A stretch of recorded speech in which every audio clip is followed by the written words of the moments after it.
명제상 리슐리에를 등용하여 그를 통해 오랜 어머니와의 갈등을 완전히 벗어난 루이 13세는 이제 동생 가스통의 연이은 반란으로 골머리를 앓았으나 아들 루이의 탄생으로 이 갈등을 단번에 봉합시키게 되는데요. 한편 가장 큰 골칫거리였던 어머니와 동생 문제를 해결한 루이 13세는 완전한 그의 사람이 된 명제상 리슐리에에 조력하 국가를 안정시켜 나갔으나 시련이 끊일 수 없듯 선왕 앙리 4세 치하 갈등이 봉합된 줄 알았던 위그노들 사이에서 또다시 심상치 않은 움직임이 일어나고 있었으니 이것이 불러올 또 다른 파국은 무엇이며 그들은 과연 새로 다가오는 난제들을 무사히 해결해 나갈 수 있을까요?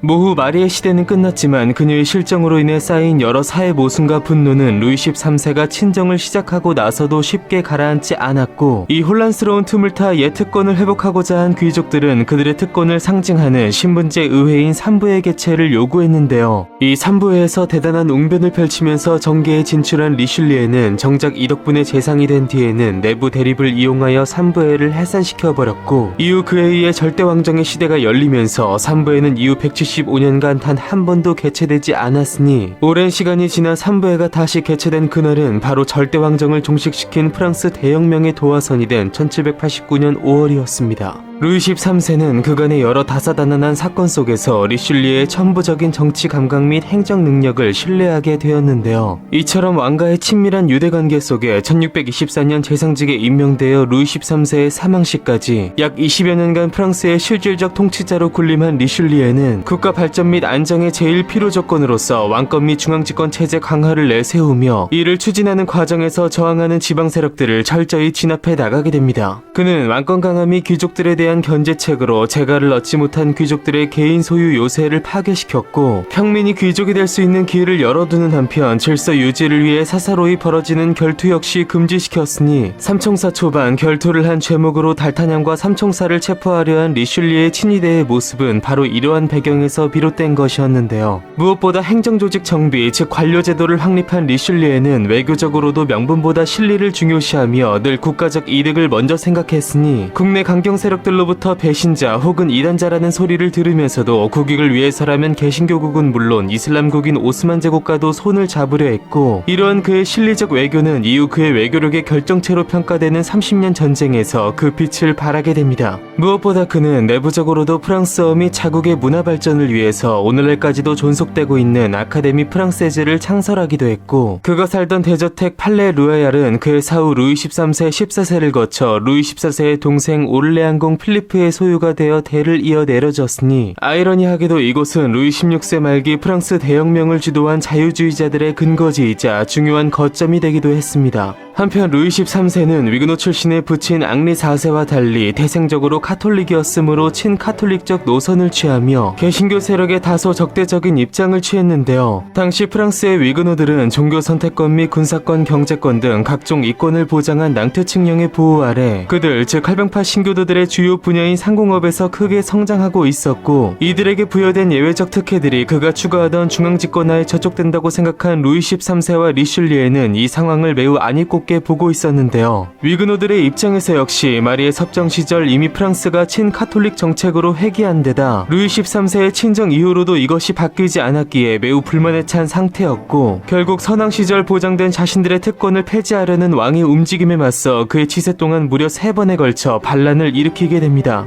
제일 먼저 1621년 대표적인 위그노 도시이자 프랑스에서도 두 세 번째로 손꼽히는 대도시인 라로셀에 집결한 그들은 로만 공작 앙리의 주도하에 이미 긴 투쟁을 통해 사실상 스페인의 지배에서 벗어난 네덜란드 공화국의 재현을 꿈꾸며 첫 위그노 반란을 일으켰으나 1622년 몽펠리에 협정, 1625년 협정 위반에 따른 2차 반란, 1626년 다시 파리 협정을 맺으며 잠시 소강 상태에 들어갔는데요. 그러나 1627년 위그노와 같은 개신교국인 잉글랜드의 왕이자 루이 13세의 매제인 찰스 1세가 그의 신복 버킹엄 공작 조지 빌리어즈를 통해 라로셰를 지원하면서 위그노들의 운명을 가를 제3차 위그노 반란이 벌어지게 됩니다. 리슐리에는 이 당시 라로셸 점령에 직접 참전했는데 그는 내륙으로는 라로셸을 포위하는 한편 바다 쪽 항구에 거대한 방파제를 세워 영국 해군의 지원을 차단 즉 위그노들에 대한 그들의 원조를 원천 봉쇄해버렸으니 이것이 바로 삼총사의 중요한 스토리적 배경이 되기도 하는 라로셸 포위전이었습니다.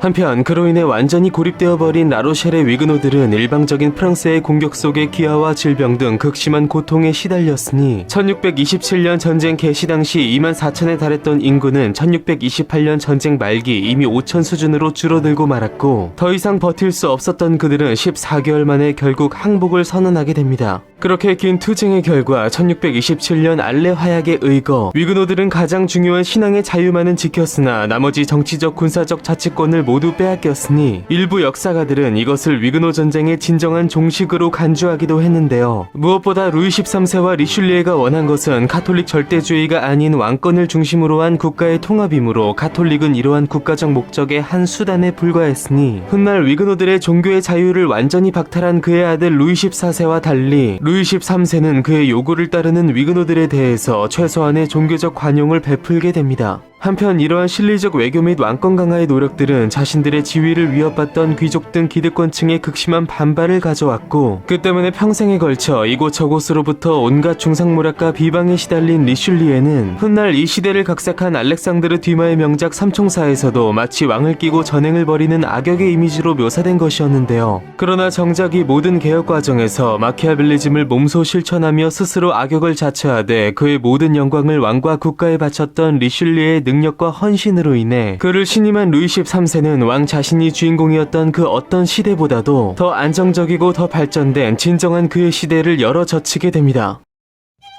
명제상 리슐리의 활약 속에 중앙집권을 강화하고 위그노 반란 진압 등 내부적 안정을 도모한 루이 13세. 그러나 이 중요한 과제들이 채 마무리되기도 전에 유럽은 사상 초유의 국제전쟁의 소용돌이에 휩싸이고 있었으니 명분보다 실리를 추구한 루이 13세와 리슐리에는 과연 프랑스에도 번져오고 있는 이 위기를 기회로 바꾸고 안정을 넘어 국가의 운명을 좌우할 위대한 도약을 이뤄낼 수 있을까요? 일평생 실현을 두려워하지 않으며 실용적 태도로 프랑스의 전성기를 구가한 위대한 군주의 이야기 다음 시간에 계속됩니다.